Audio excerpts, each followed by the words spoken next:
Bien, ahora estamos en la capacidad de poder graficar cuál es la función de transferencia del inversor CMOS. Eso lo encontramos en la siguiente diapositiva. Y vamos a tomar otra fotografía para discutir un poco acerca de esta gráfica. Entonces,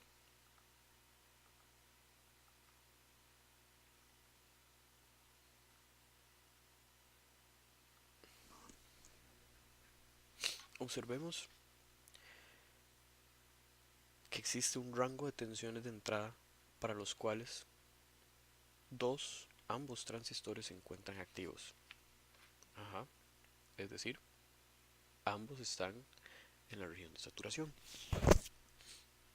Y esto representa un problema para nosotros. El problema que representa es que al momento en que los dos transistores estén activos, van a generar un camino de corta impedancia o de una impedancia pequeña entre huella y tierra, y eso va a resultar en un gran consumo de energía. Justamente el valor de entrada o el voltaje de entrada que hace que ambos transistores estén activos se conoce como voltaje de disparo o punto de disparo, o en inglés switching point. Y este se da cuando, vamos a poner por aquí, el voltaje de switching point, que es el que tenemos cuando V in es exactamente igual a V out.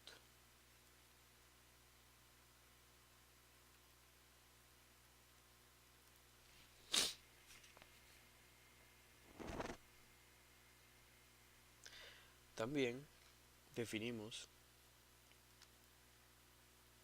switching point, también definimos que el voltaje de switching point, si es igual a VDD medios, decimos que los transistores son simétricos, o bien que nuestro arreglo CMOS es simétrico. Muy bien, ¿cómo calculamos el voltaje de entrada al cual el punto de disparo se da? Bueno, con esta ecuación. Aquí en realidad es VSP,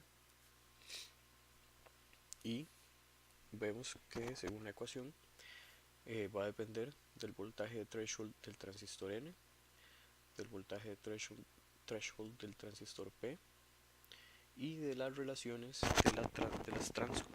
de los parámetros de transconductancia tanto del transistor P como del transistor N.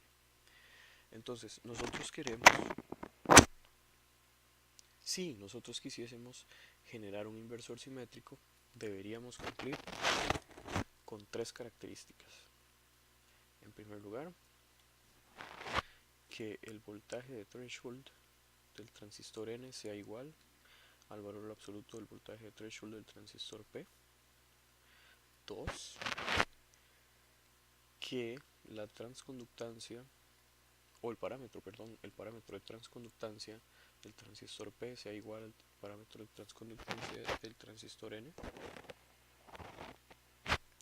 Y eso nos va a dar como resultado que el voltaje de switching point va a ser igual a VDD medios. Otra característica u observación importante que podemos ver de nuestra curva de transferencia es que en los sistemas digitales existe un poco más de tolerancia al ruido, y eso lo podemos ver de esta misma curva. ¿Por qué?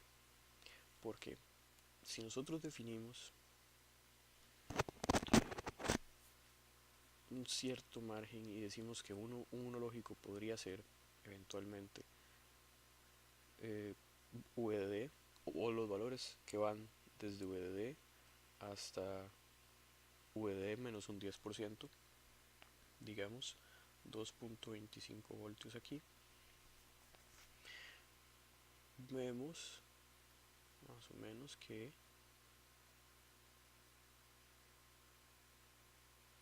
existe un rango bastante grande de voltajes de entrada que hará que el transistor PMOS se mantenga en su región lineal y que el transistor NMOS se mantenga en la región de subumbral. Y de igual forma, tal vez menos evidente en esta curva,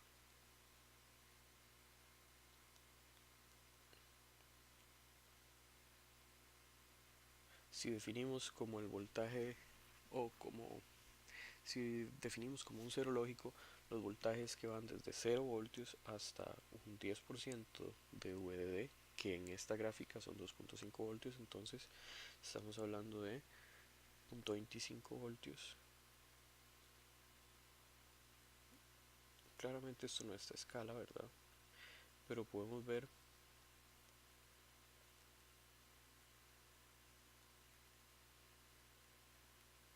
que hay un rango bastante amplio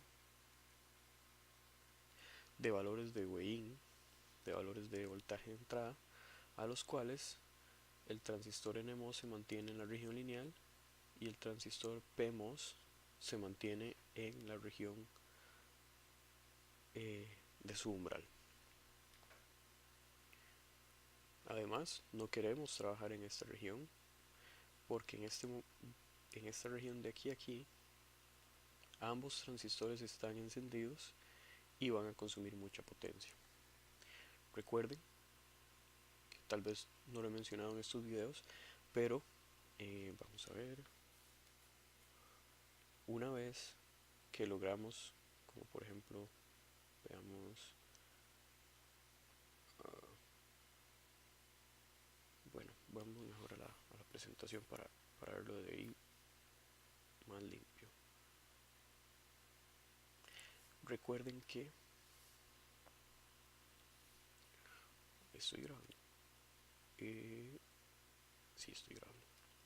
Recuerden que mmm, una vez que el transistor, por ejemplo el NMOS, transmite un cero lógico,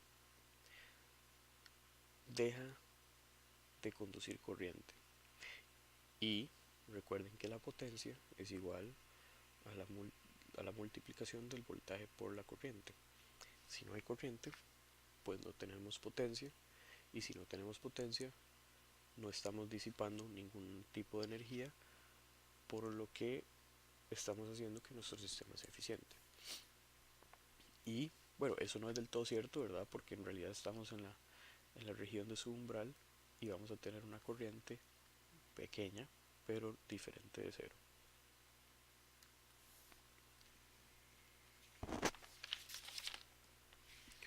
Otra característica importante que debemos considerar cuando estamos viendo o para definir el punto de disparo de un transistor o de un inversor CMOS, y es otra de las características que me hizo falta poner acá,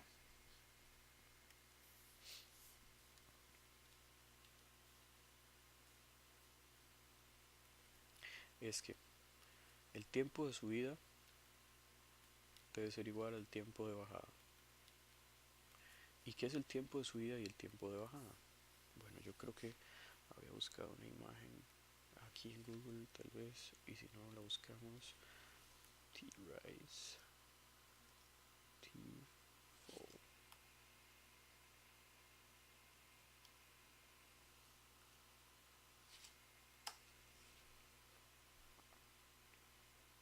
Upale.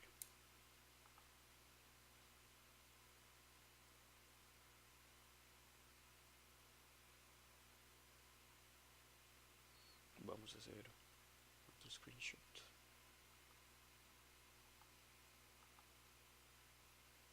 Opa.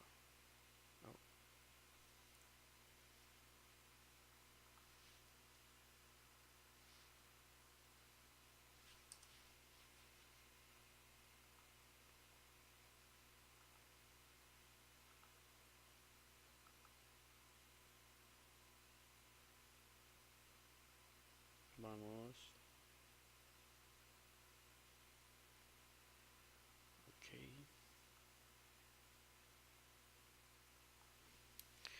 Básicamente en este diagrama lo tenemos claro y podemos definir el tiempo de subida como el tiempo al cual, o el tiempo que le toma a una señal pasar desde el 10% de su valor máximo hasta el 90% de su valor máximo, es decir, todo esto que tenemos acá.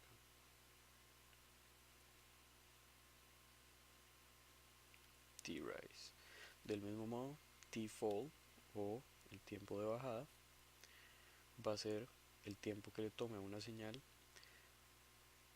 disminuir su valor desde el 90% de su valor nominal hasta un 10%, es decir, toda esta región de acá. T-fall.